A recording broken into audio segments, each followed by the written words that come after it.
Hello friends, welcome to my channel Divya's cook and learn. నేను chicken curry చేశాను. Chicken recipe ఎలా చేశానో process మొత్తం మీకు షేర్ చేస్తున్నాను. చూడండి, ఫస్ట్ ఒక కడాయిలో ఆయిల్ వేసుకున్నాను అన్నట్టు.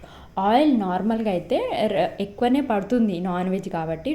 2 పావుల ఆయిల్ వరకు వేసేసి మనం అంతలోపు చికెన్ బాగా కడిగేసి దాంట్లో కొద్దిగా సాల్ట్, పసుపు కూడా వేసి అలా కడగచ్చు. సో అలా కడిగేశాక నేను ఇందులో ఆయిల్ వేసాక సాజీరా వేస్తున్నాను అన్నట్టు. సాజీరా వేస్తే మంచిగా ఫ్లేవర్ అనేది బాగా వస్తుంది. ఆనియన్స్ కూడా ఇలా పొడుగ్గా కట్ చేశాను. పొడుగ్గా బాగుంటుంది చిన్న చిన్నగా కంటే. పొడుగ్గా చూడండి ఎంత బ్రౌనిష్ కలర్లోకి వచ్చేసిందో. ఇలా ఫ్రై చేసేసాక ఇందులోనే పుదీనా కూడా వాటర్లో కడిగేసి ఇందులో వేసేసాను అన్నమాట. పుదీనా ఫ్లేవర్ కూడా చాలా బాగుంటుంది. అది వేసేసాక చికెన్ మొత్తం వేసేసాను. 1/2 kg చికెన్ తీసుకున్నాను నేను ఇక్కడ. 1/2 kg చికెన్ తీసుకొని అదంతా మొత్తం కలుపుకున్నాక చూడండి, కలుపుకొని 5 minutes తర్వాత ఇది అల్లం వెల్లుల్లి పేస్ట్ను, సాల్ట్ కూడా ఫస్ట్ ముందే వేసాను అన్నమాట. సాల్ట్ ఆ పీసెస్కి మొత్తం పట్టేలాగా పడుతుందన్న ఉద్దేశంతో ముందే వేసేసాను. లాస్ట్లో కూడా వేయచ్చు, ఒకవేళ సరిపోకపోతే లాస్ట్లో కొద్దిగా అడ్జస్ట్ చేసుకోవచ్చు. ఇలా కొద్దిగా వాటర్ ఊరుతుండగానే నేను వాటర్ బాగా ఉన్నప్పుడు మనం కారం అనేది వేయద్దు. ఇప్పుడే మనం స్టార్టింగ్ పసుపు కూడా వేయాల్సి ఉంటుంది. కానీ కారం నేను చూడండి కొద్దిగా వాటర్ తగ్గాక పైన ఇలా స్ప్రెడ్ చేస్తున్నాను అన్నట్టు. పీసెస్కి పైన పట్టేలాగా స్ప్రెడ్ చేస్తున్నాను, కానీ కలపట్లేదు.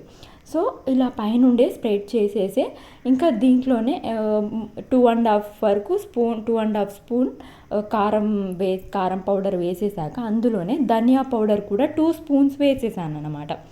ధనియా పౌడర్ కూడా 2 స్పూన్స్ ఇలా పైనుండే స్ప్రెడ్ చేసేస్తున్నాను, కానీ కలపట్లేదు. అలా స్ప్రెడ్ చేసేసాక మూత పెట్టేస్తున్నాను. మూత పెట్టేసి ఆ వాటర్ మొత్తం ఇంకిపోయే వరకు కొద్దిగా మీడియం ఫ్లేమ్ పెట్టేసి బాయిల్ చేస్తున్నాను. చూడండి, బాయిల్ అయిపోయింది. కొద్దిగా అంటుకుంటుంది కింద అన్న టైంలోకి అప్పటికి ముందే మొత్తం కలిపేశాక తగ్గించుకున్నాను అన్నట్టు. కొద్దిగా లైట్గా వాటర్ ఉన్నప్పుడు తగ్గించుకొని మొత్తం కలిపేసి చూడండి, అప్పుడు మనకు పీసెస్కి బాగా పడుతుంది అన్నట్టు. ముందే వాటర్ బాగున్నప్పుడు కారం వేస్తే ఆ కారం అనేది మొత్తం వాటర్లోకే వెళ్ళిపోతుంది, కానీ పీసెస్కి పట్టదు కాబట్టి కొద్దిగా వాటర్ తగ్గాకనే కారం అనేది మొత్తం కలిపేసేయాలి. సో మరీ కింద అంటుకున్నట్టుంటే వాటర్ వేసేసేయాలి. నేను పీసెస్ మునిగే వరకు వాటర్ పోసేసాను.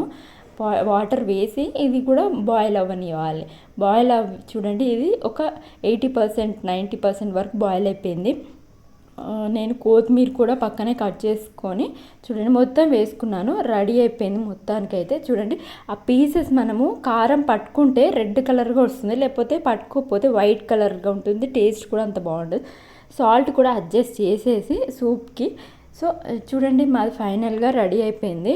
మనము ఇందులో కారం, సాల్ట్ కరెక్ట్ టైంకు వేస్తే ఆ పీసెస్కి బాగా పట్టి టేస్ట్ అనేది బాగుంటుంది. So thank you for watching this video.